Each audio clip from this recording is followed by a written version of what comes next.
she gets a boost to her confidence. Athletes from around the state compete in Irving. What makes this different? They cannot see. We want teens here to see the consequences of bad driving habits. Driving home some important messages. See what is being done to encourage teen safety behind the wheel. 2 years ago, I weighed 100 pounds more than I do today. There's not enough I can say about Zumba. Shake it, don't break it. We take you to a Zumbathon at the Senior Center. Plus a record-setting donation, beautifying a park, and pets dressed up for Halloween. This is City Source.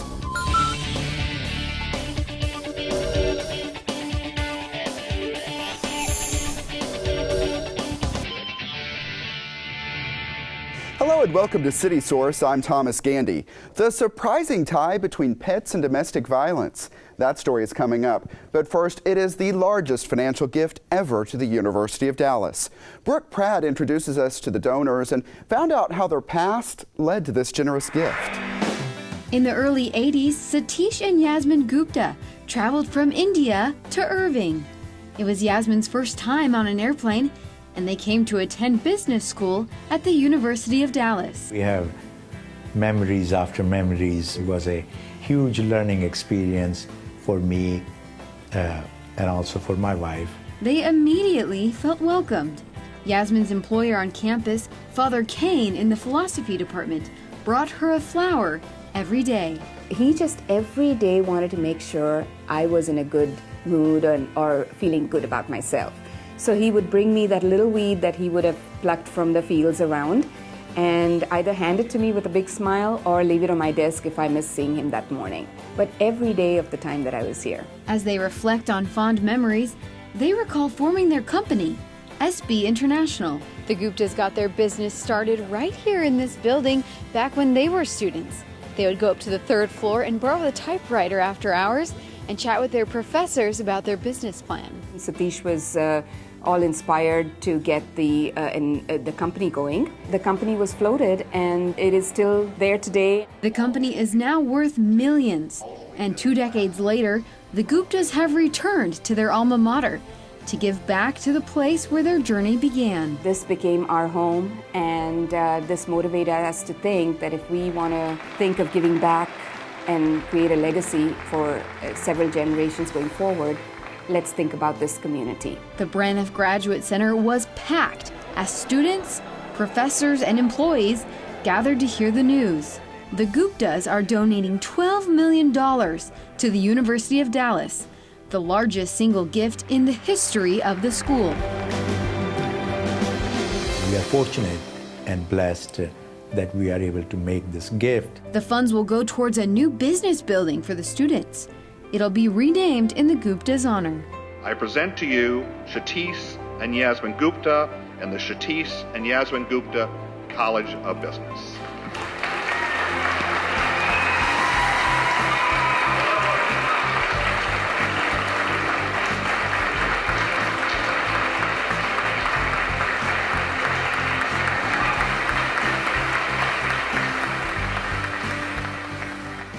It means a lot to us. Everybody's excited. Like Saifas and the Guptas, many of the business students that attend UD are from different countries. Satish hopes that the new building will become a global village and unify people from all walks of life. We can all come from a different background but still live in a harmony and still succeed here in Dallas, here at the University of Dallas, here in the United States of America. The Guptas say they're thrilled to leave this legacy. They hope their donation will help future students, just as the university helps them. They came, they studied hard, they worked hard, and now they are making this country better by their presence. We are graced to have them as part of our family.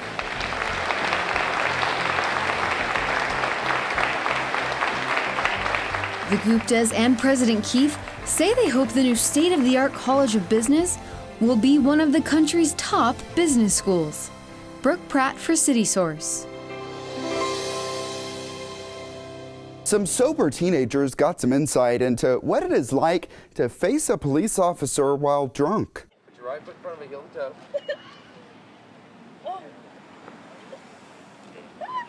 The students wore glasses that disorient them, and then Irving police officer Steve Burris had them walk a straight line. You can see the result. No one could.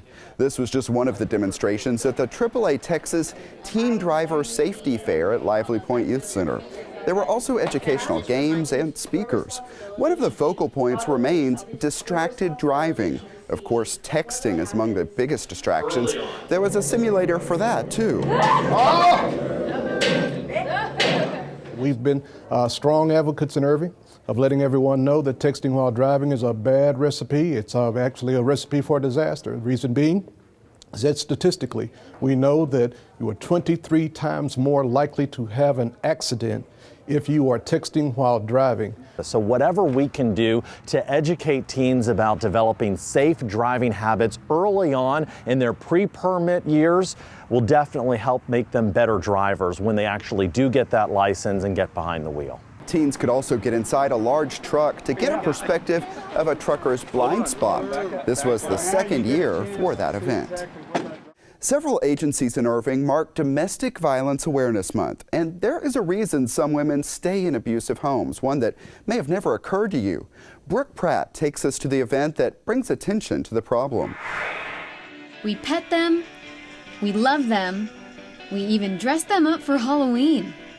But did you know that according to the American Humane Association, between 25 and 40% of women are unable to escape abusive situations because they worry about what will happen to their pets. A lot of people don't think that having an animal can be a prohibitive factor in why they are able to leave. For many victims, their animal is the comfort and support they've had through years of abuse. And the last thing they want to do is leave their animal behind. But we hear victims say, I'm not going to leave my pet because the abuser has threatened to harm or kill my pet if I leave. And so they want to be protective of that animal. Many shelters are simply not able to accommodate victims and their pets. Brighter Tomorrows, an emergency shelter in the area, is taking a step towards helping victims with pets in their first annual Purple Paw event at Lively Park in Irving. We just don't have capabilities to take care of the pets on site. So we're trying to raise awareness and some funding so that we can kennel the dogs. If the human comes into our shelter, then we can take care of their pets until they all find safe housing. Many supporters of the cause showed up with pets in hand, ready to strut their Halloween best in a costume contest. Franzetti says all of the funds raised at Purple Paw will go to housing victims' pets at local kennels or even foster homes, so that victims will no longer hesitate to leave a harmful situation. And it's great to have a shelter that's looking forward and looking ahead and trying to think of innovative ideas and approaches to meeting that issue and accommodating victims. The Dallas County District Attorney came out to speak at the event as well. He says he's happy to see Brighter Tomorrows taking on this issue. Animals are part of our lives at this point, and I think society has to accept that. The fact that Irving has taken on this issue, as other cities have, is a testament to their responsibility and what they're doing to make the citizens that they represent in Irving safer. Brighter Tomorrows will bring back the Purple Paw event next year. If you'd like to make a donation to help safely house animals, visit their website, brightertomorrows.net. Brooke Pratt for City Source.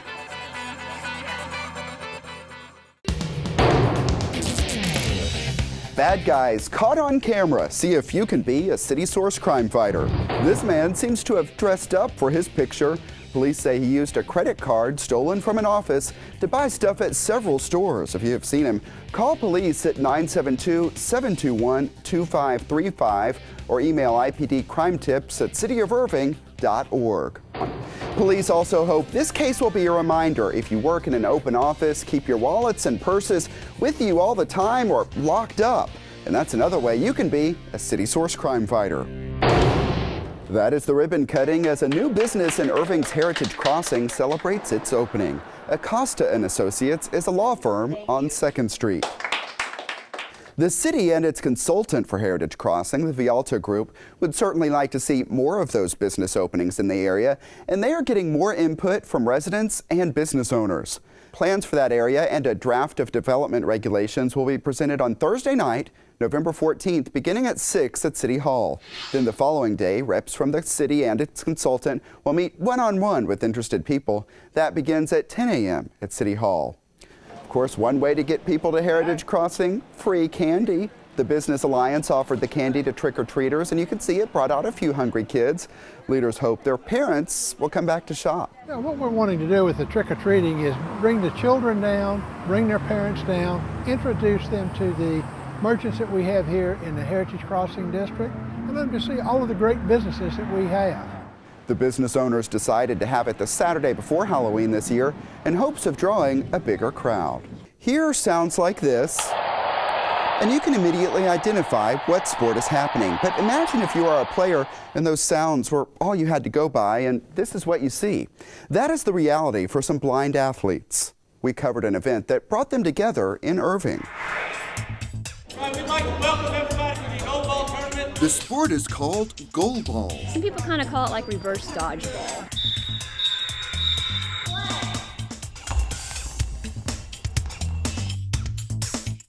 It was developed back in the 1940s specifically for wounded war veterans. Over the years, Goalball has been adapted for athletes like these from around the state visiting Nimitz High School for a weekend.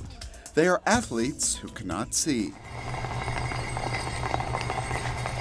You can hear the ball makes noise as it travels across the floor, and these kids have to depend on their sense of sound to block it. And the kids are all blindfolded, so no matter how much vision they have, nobody can see the ball. This Goalball tournament is one part of the sports extravaganza for blind and visually impaired students, sponsored by the Region 10 Education Service Center and the Lions Club. Outside, we saw proud parents and volunteers cheering on the athletes as they run around the track, toss the shot put, when we turn, we're going to push that ball, and even shoot a bow and arrow. Archery. It feels great. Anna Martinez especially likes golf. Even though I hit myself a couple of times. Oh, it's great. She gets a big challenge out of it and gets to race with her friends, basically. Dominic Kongthong enjoyed playing baseball, base run, softball. And he must be pretty good. I got medals. While Dominic is happy to get his medals, his father knows he gets a lot more out of playing these games. Dominic is a triplet born premature. That's great. I have 3 of them out here, so it's a little bit of a tough thing, but to watch all of them compete is fun, and to see them win and get a good attitude about it, and just to see the pride that comes out of them. Kids with visual impairments have limited opportunities to participate in sports and recreation, so this is a chance where they can come and participate completely just against their peers. This event started 15 years ago with just a few kids. It's grown from 30 students to about 285. It's just a great event. There's not a whole lot of stuff like this for the blind kids, so it's nice to have something, especially in the state of Texas, to get to. Parents told us that even after this weekend of competition ends, the impact lasts. While these kids will always live with challenges, they feel better prepared to deal with them. She gets a boost to her confidence. It means that they haven't really forgotten about the visually impaired kids. Seeing the families and just seeing their smiling faces really after the event, and hearing the stories how they didn't think they would be able to do it prior to it. I love my kids, and I'm just glad they competed today and had a good time. And next time on City Source, meet a blind athlete who just earned a black belt in karate. By now, you have probably heard about Zumba, the cross between dance and aerobics that is just taking off. The Heritage Senior Center offers weekly Zumba classes. Brooke Pratt checked out how participants took it up a level for Halloween.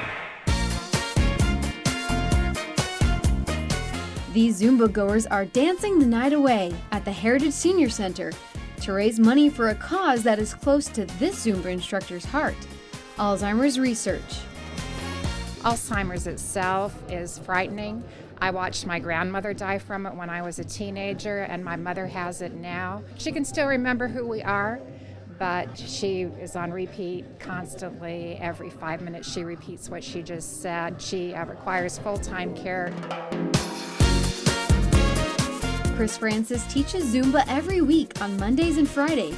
at 6:30 p.m. at the Heritage Senior Center. She created this first annual Halloween Zumbathon event to raise money and awareness for this cureless condition. With all of us baby boomers getting to the age where we could need this care, I hope they find a cure soon. Maybe not for me, but for my daughter or my niece. While no one knows exactly what causes Alzheimer's, Frances says that exercise may delay the onset of it. It's one of the reasons why she got involved in this popular physical activity, along with some other health goals. According to Frances and other dancers, Zumba is a fun and easy way to shed a few pounds, and in Frances's case, more than a couple. 2 years ago, I weighed 100 pounds more than I do today. I started taking Zumba, and it was the only thing that I've been able to really enjoy and stick with. Zumba is fabulous. There's not enough I can say about Zumba. It's not hard to do. There's only 4 or 5 steps a song. That's it. Frances teaches a low-impact style of Zumba at the Senior Center. We move a little bit slower. We don't do much jumping. We don't do twisting. We're just careful about how we position our knees and align the body. The event had treats, raffle prizes, and popular instructors from around Dallas County. These kiddos were here to support their Zumba instructor dad. It's really fun. Frances hopes more people will come out next year to support the 2 things she's passionate about: Alzheimer's and Zumba.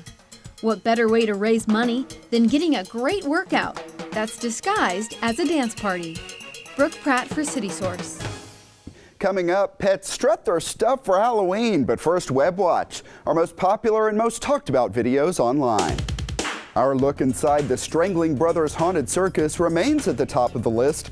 The attraction just finished up for the year. Also getting hundreds of views and many shares on Facebook, our latest story on Dallas Comic-Con Fan Days. It always draws a fun, packed crowd to the Irving Convention Center. Had a Q&A yesterday, have a VIP meet and greet, really just connecting with the fans. And rounding out the Web Watch this week, our look at the community garden at Bear Creek Community Church. Our latest story featured garden director Gerald Taylor's final interview. Sadly, he lost his cancer battle days later. And if you missed any of those stories, find them at the all-new ICTN.tv. That's also where you can watch us live 24/7. Plus, catch us at youtube.com/thecityofirving.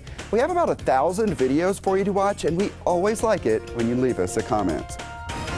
A local business is again helping keep Irving beautiful.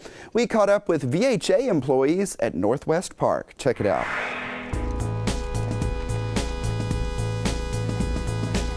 We're out here on this absolutely gorgeous October morning to work with our corporate partner, VHA. We're lucky enough to work for a company that cares about the community. VHA has done a community day for, I believe, the last 10 years and has partnered with KIB for the last 5. I have always done Keep Irving Beautiful. Really enjoy it. I actually work in Irving and I love the city, and any opportunity that I can help volunteer for the city, I jump on it. So we are working with the team out here and we're painting at Northwest Park. Painting the bridge, scraping off all the old rust and everything and beautifying it. It's going to be nice and shiny and blue. It's nice to see our businesses that are based in Irving come out and give back to the community. It feels great. Actually, I just moved to Irving within the last 6 months, and I love the community and I love the town, so it feels great to be able to make a difference. I really enjoy living here, and I feel like I owe something more than just paying taxes.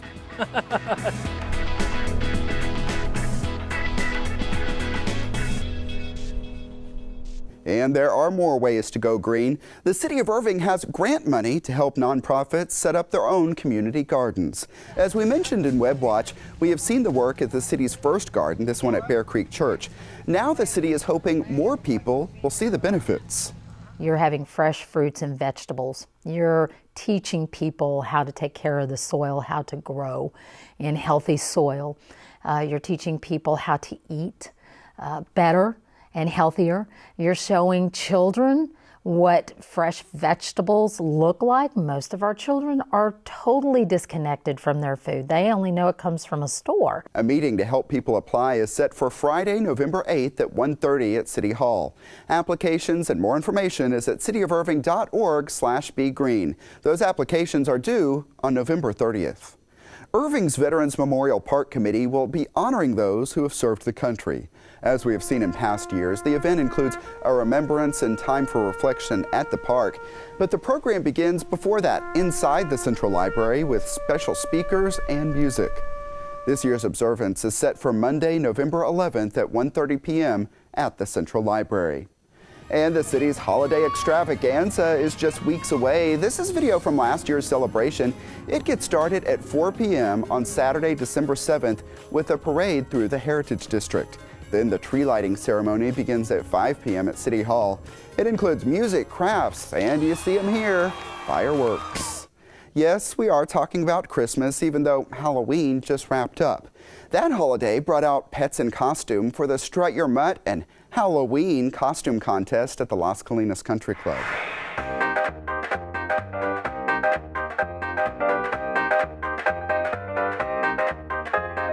We came out to the DFW Humane Society Strut Your Mutt event. It was so exciting. This is a pet parade and costume contest. Well, we did Cat in the Hat, and my two little Westies were Thing 1 and Thing 2. I mean, there's so many fun costumes. You know, people have been very, very creative.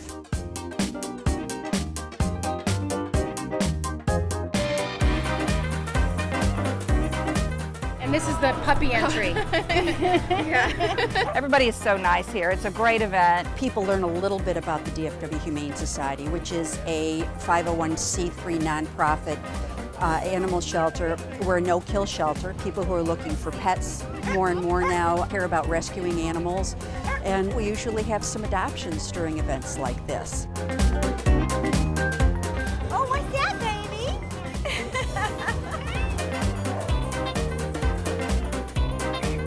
It's a great fundraiser. Several of us painted pumpkins, and we're selling the pumpkins. We've been taking photographs of the animals, and we're printing 4x6s. We've got donation jars. We have a kissing booth so people can, make a donation to get, kissed by somebody's dog.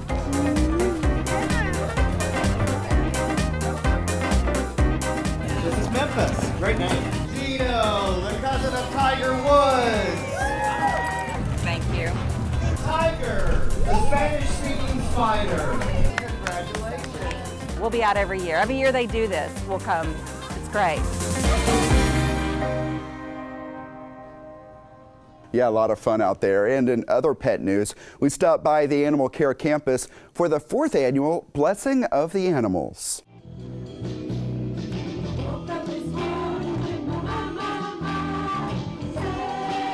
Hope Fellowship Church, you may know it as the Biker Church in Heritage Crossing, sponsors this event. In addition to enjoying music, people could grab a burger and check out some of the homeless pets available for adoption.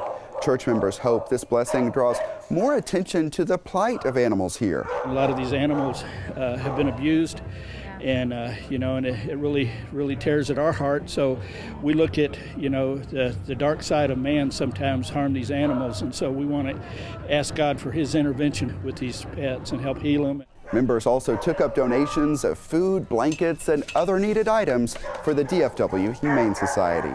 And it's time now for our Pets of the Week, so let's head out to the Animal Care Campus.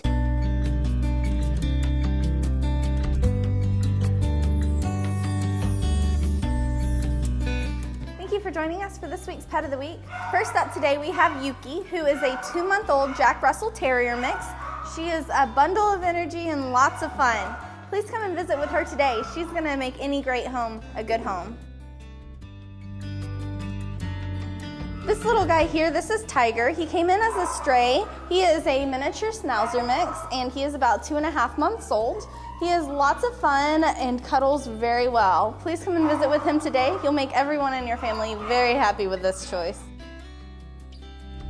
This little guy here is Max. He is about 1.5 years, and he is a domestic short hair. He's white with the prettiest green eyes you've ever seen. He's definitely looking for a forever home where he can cuddle all day. He's a sweetheart. Please come and visit with him today. Okay, Ashley, thanks a lot. The Animal Care Campus is located at 4140 Valley View Lane. It is open Tuesday through Friday from 11 a.m. until 6 p.m. Then on Saturday, the hours are 10 a.m. until 5 p.m.